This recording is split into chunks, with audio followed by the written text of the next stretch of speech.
নমস্কার, আমি দেবজ্যোতি আর আপনারা দেখছেন দেববাণী অ্যাস্ট্রোলজি চ্যানেল। হুগলি জেলার বিখ্যাত শ্রী শ্রী সিদ্ধেশ্বরী সবুজ কালী মায়ের মন্দিরের পক্ষ থেকে আপনাদের প্রত্যেককে এই অনুষ্ঠানে স্বাগত জানাই। আপনারা জানেন, যারা আমার নিয়মিত দর্শক, আমার এই চ্যানেলে জ্যোতিষশাস্ত্রের বিভিন্ন বিষয়গুলি নিয়ে আমি আলোচনা করে থাকি। আর আমার এই আলোচনাগুলি সহজে আপনারা যাতে বুঝে নিতে পারেন তারই আমি চেষ্টা করি। অর্থাৎ গতানুগতিক জ্যোতিষ অনুষ্ঠান থেকে একটু অন্যরকম ভিন্ন ধর্মীয় অনুষ্ঠান আমি আপনাদের সামনে পরিবেশন করার চেষ্টা করি।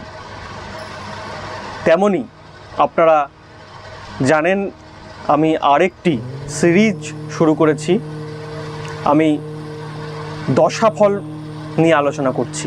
অর্থাৎ আপনারা যারা এই দশাফল সম্পর্কে খুব একটা অবগত নন, বা যারা খুব অল্পই শুনেছেন যে দশা, এই রাহুর দশা চলছে তাই আমার সময় খারাপ যাচ্ছে, এই বৃহস্পতির দশা চলে এই কারুর টাকা পয়সা খুব ভালো রোজগার হচ্ছে, এই ধরনের যে সমস্ত কথা আমরা শুনে থাকি, সেইগুলি জ্যোতিষমূলক কি ভিত্তি আছে সেই বিষয় নিয়ে আজকের আলোচনা করার মূল বিষয়। এর আগে রবির মহাদশা নিয়ে আমি আলোচনা করেছি। রবির মহাদশায় কার শুভফল হতে পারে, কোন ব্যক্তির শুভফল কি হতে পারে, কার অশুভ হতে পারে, সেই বিষয় নিয়ে আমি আলোচনা করে নিয়েছি। যাদের রবির মহাদশা চলছে এখন, তারা অবশ্যই আমার চ্যানেলে গিয়ে আগের ভিডিওটি দেখে নেবেন। আর আজকে আমি আলোচনা করব চন্দ্রের মহাদশায় মানুষের কি শুভ হতে পারে এবং কি অশুভ হতে পারে, আর সেগুলি আপনি বুঝবেন কিভাবে। আরেকটি কথা, আপনার কিসের দশা চলছে যদি আপনি না জেনে থাকেন, অর্থাৎ আপনার এই বিষয়ে কোনো অবগত আপনি না থাকেন, তাহলে অবশ্যই কোনো জ্যোতিষীর কাছ থেকে পরামর্শ নিয়ে আপনার কি দশা চলছে সেই বিষয় নিয়ে জেনে নিয়ে তারপর এই ভিডিওটি আপনি দেখতে পারেন।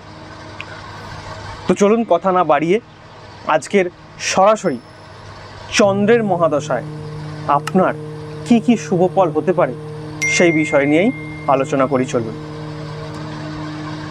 রোহিণী, হস্তা এবং শ্রবণা নক্ষত্রে জন্ম এমন জাতক জাতিকাদের জন্মের প্রথমেই চন্দ্রের মহাদশা চলে আসে। কি বললাম? রোহিণী, হস্তা এবং শ্রবণা নক্ষত্রে জন্ম এমন জাতক বা জাতিকার জন্মের প্রথমেই, অর্থাৎ তারা চন্দ্রের দশাতেই তারা জন্মগ্রহণ করে থাকেন, যদি এই লগ্নে এই নক্ষত্রের ব্যক্তি হয়ে থাকে। আর অন্যান্য নক্ষত্রের যারা জন্ম, তাদের পর্যায়ক্রমে চন্দ্রের মহাদশা আসে। তাই যাদের চন্দ্রের মহাদশা পাস আউট করে চলে গেছে তাদের চিন্তা করার কিছু কারণ নেই। কিন্তু যাদের চন্দ্রের মহাদশা চলছে বা চন্দ্রের মহাদশা শুরু হবে খুব শীঘ্রই, তাদের জন্য এই ভিডিওটি খুবই গুরুত্বপূর্ণ। এবার আসি জন্মকুণ্ডলিতে। আপনার জন্মকুণ্ডলিতে চন্দ্র লগ্ন সাপেক্ষে যদি স্বক্ষেত্রে উচ্চস্থ অবস্থায় থাকে, কেন্দ্রে থাকে, কোণে থাকে বা ত্রিকোণে থাকে। কি বললাম?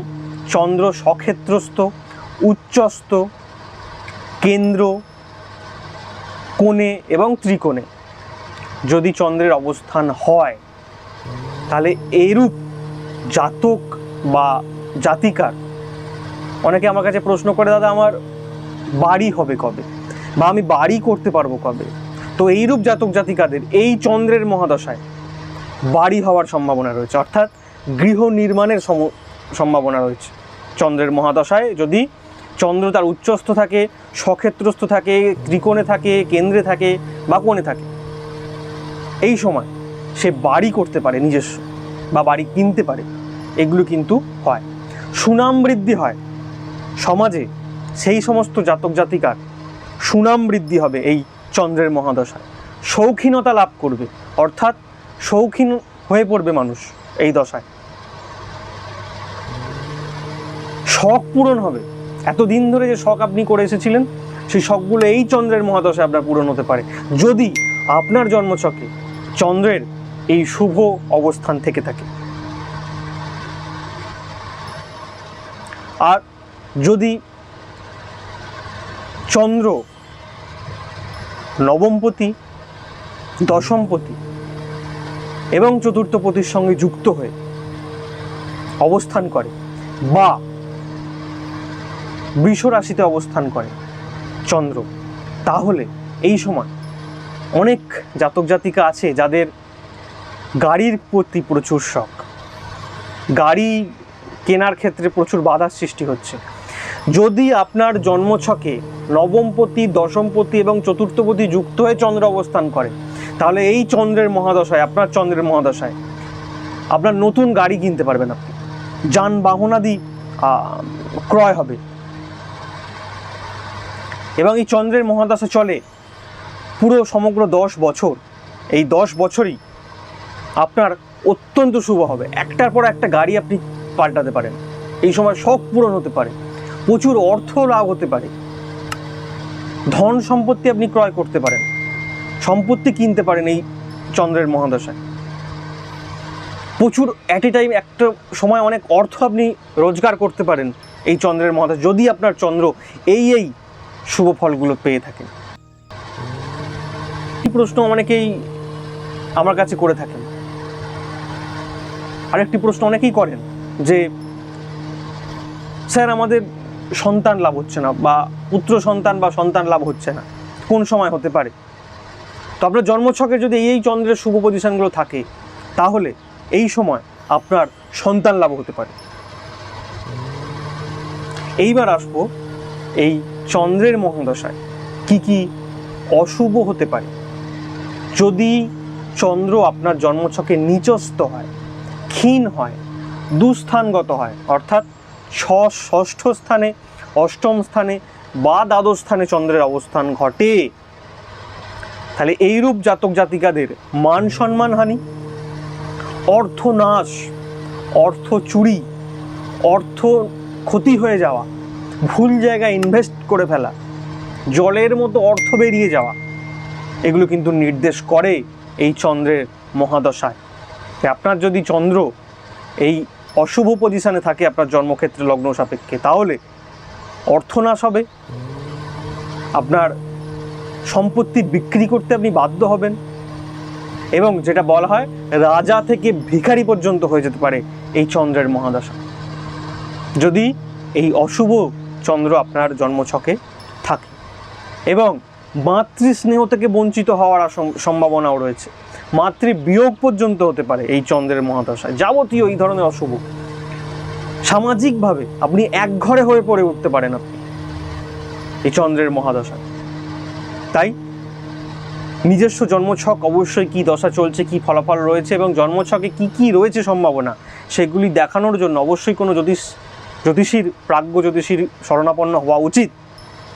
আর আপনারা জানেন আমার খুব অল্প খরচেই অনলাইন কনসালটেশন চলছে, তাই স্ক্রিনে দেওয়া নাম্বারে আমার সঙ্গে যোগাযোগ করে নিতে পারেন। আপনারা অল্প খরচে অনলাইনে ফোনের মাধ্যমে কথা বলে আপনাদের সম্পর্কে আপনারা আলোচনা করে নিতে পারেন। যদি আপনার চন্দ্রের দশা চলে, আপনার জন্মছকে কী রয়েছে, শুভ চলছে না অশুভ চলছে, এই সময়টা কীভাবে আপনার পদক্ষেপ করা উচিত, সেই বিষয়গুলি নিয়ে আলোচনা করে নিতে পারেন।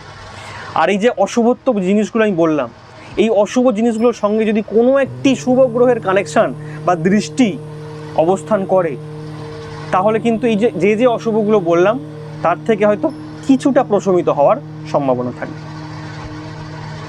এই হচ্ছে চন্দ্রের মহাদশায় আপনার ফলাফল। পরবর্তী এপিসোডে আমি মঙ্গলের মহাদশা নিয়ে আলোচনা করব। আজকের মতো অনুষ্ঠান এখানেই শেষ করছি। সকলে খুব ভালো থাকবেন, সকলে সুস্থ থাকবেন, সকলের ওপর মা সবুজকালীর আশীর্বাদ বর্ষিত হোক। আর যারাই যখন সময় সুযোগ পাবেন মায়ের দর্শনে অবশ্যই আসবেন, আমন্ত্রণ রইল প্রত্যেককে। সকলে খুব ভালো থাকুন, সুস্থ থাকুন, নমস্কার।